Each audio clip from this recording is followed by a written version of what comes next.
Okay, so here we are in Cyberpunk. I'm intentionally recording this externally. People have asked me before why I don't do screen capture, because I'm not looking at I'm not a benchmarker. I don't want to know specifically how a GPU works in a void. I want to know what the user experience is. I always focus on user experience. So I want you to hear what I'm hearing in terms of the fan. I want you to see what I'm seeing in terms of the screen, and I want you to see exactly how that experience is. We'll turn fidelity effects off to start. So we're on. I don't like motion blur at all, so that's just going to go off as a personal preference. So we're basically on medium-high mix here. Fairly middling settings at 1440p, ray tracing off. I also don't like ray tracing. We can test it, but I don't like it.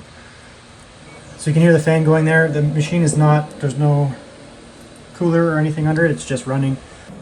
But yeah, so we have the FPS up here in the corner. And we'll check temperatures by going to hardware info. We'll kick out there.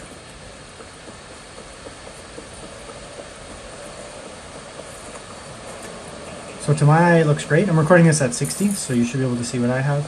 What I'm seeing, this screen is capable of 165 hertz, so we're not going to hit that, obviously.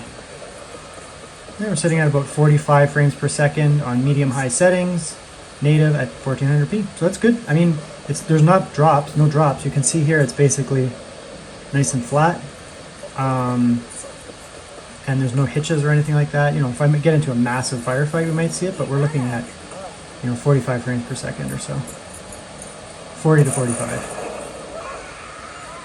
Yeah, there's a little drop there down to 40, but this is still playable.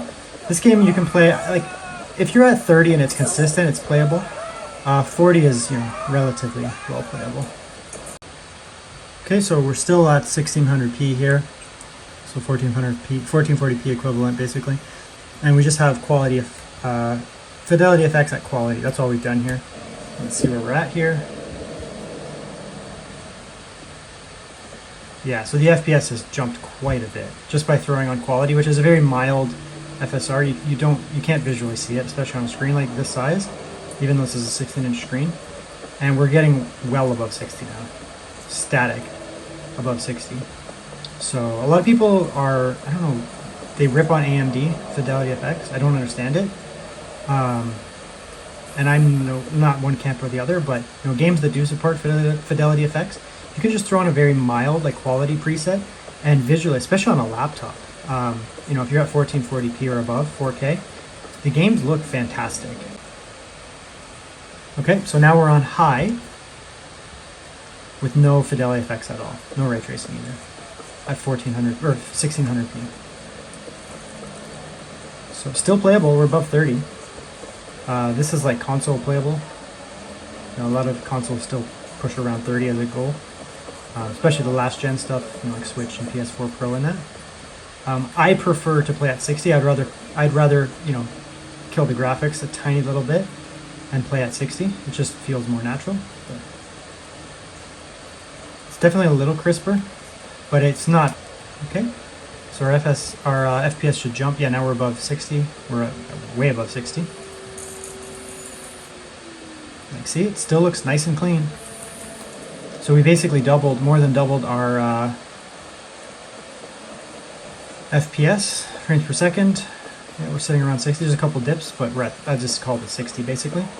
So now we're at 60 FPS and 1600p on a slim, thin and light laptop. It's not an ultrabook, but it's certainly slim for a gaming laptop. I'm sure that has to be off. Okay, so now we're at 1200p, but ultra settings. Let's see where we're at. Yeah, we're at 60, so there you go. More or less, 55, 60. Probably dip down to 50 from time to time. But we're at basically 1200p, so 1080p, 1200p. And on a screen of this size, it looks fine. Yeah, I died. On a screen of this size, it looks fine, but this looks inferior to my eyes looking at the screen. Having it at 1080p or 1200p Ultra with no FSR, this looks worse than coming in here, putting it up to the native resolution of 1600p, and putting this to high, right? With motion blur off and FSR set to quality. This looks better to me. So 1600, if you have this laptop and you want to play Cyberpunk, your basically best bet would be 1600p high settings, so everything looks nice and crisp, the textures are great, and just the quality FSR, just the lightest FSR you can get. So now we're up to, I haven't played this game in years, now we're up over 100 frames per second. So everything max other than those weird advanced settings, 1600p, and we're at 100 to 120 frames per second, which is great. Realize I'm nothing.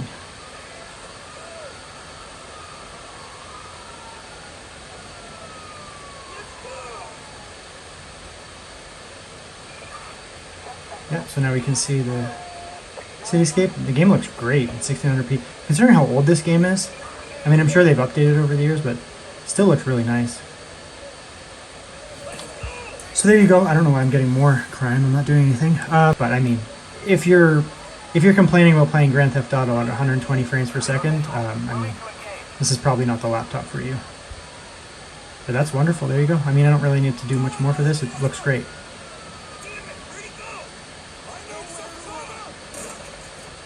I don't know why they're shooting me. I literally punched a guy and they're pulling. I guess it's America. Okay, so here we go. 1600p, which is native resolution, and ultra, basically maxed. Other than that Hairworks thing. Looks like we're getting some massive frame drop through. That could just be loading. We'll give it a second to catch up.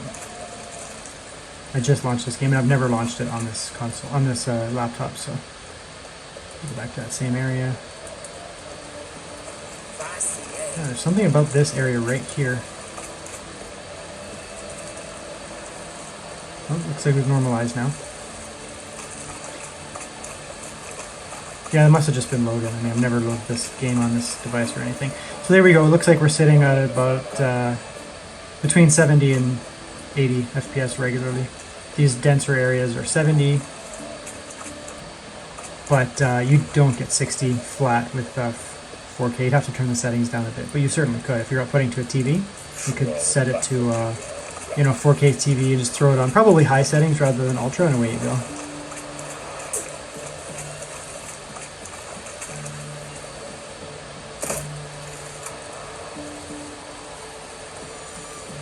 Why can't I do that?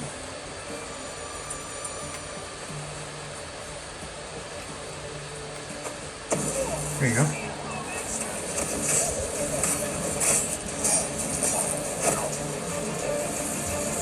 Yeah, I mean, even with like effects going on and getting murdered, we're still sitting above 60.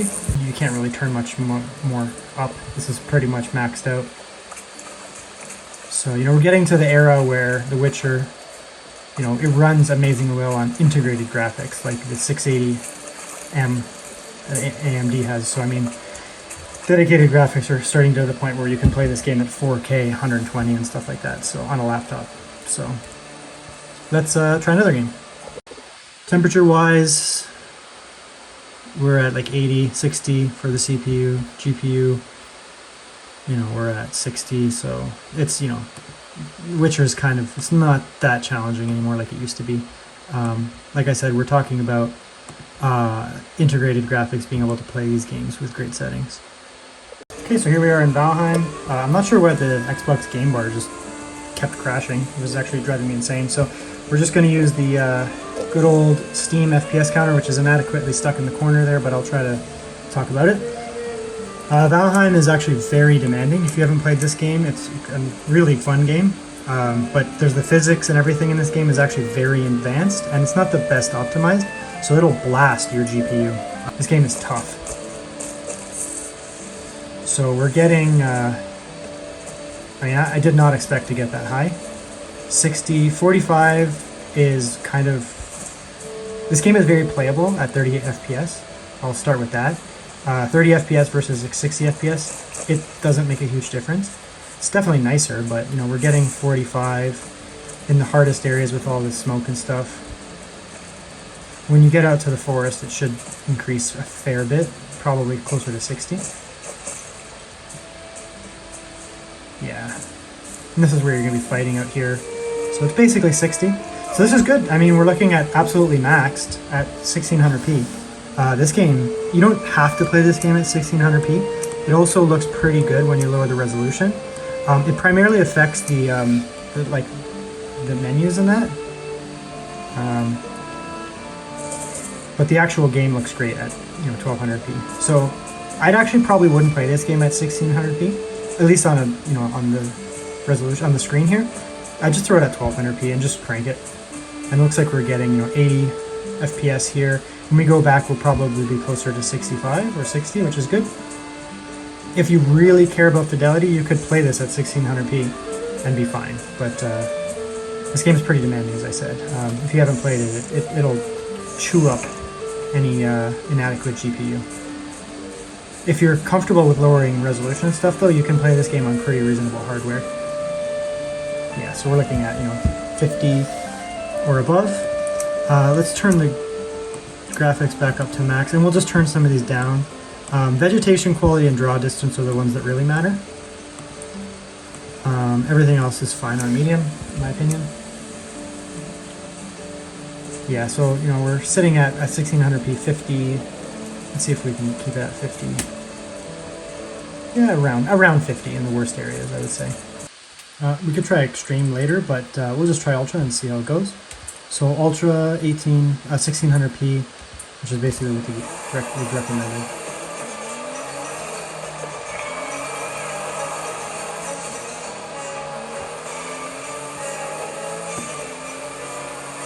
So I mean, I find AMD GPUs do really well with Forza. I'm pretty sure the benchmarks show the same, but like from a personal level, I've always found they do well. Even integrated graphics do well. So I mean, it's not complicated. There you go. We're above 60, well above 70, sitting around 60 to 80, sometimes 90, with 1600p ultra presets. I guess we could do extreme, but I'd probably leave it here. That way, when you get a huge dip, it'll be not below 60. So, just want to lower your resolution. Let's see where we're at. So this is 1200p. Basically, it'll be the same as 1080, more or less.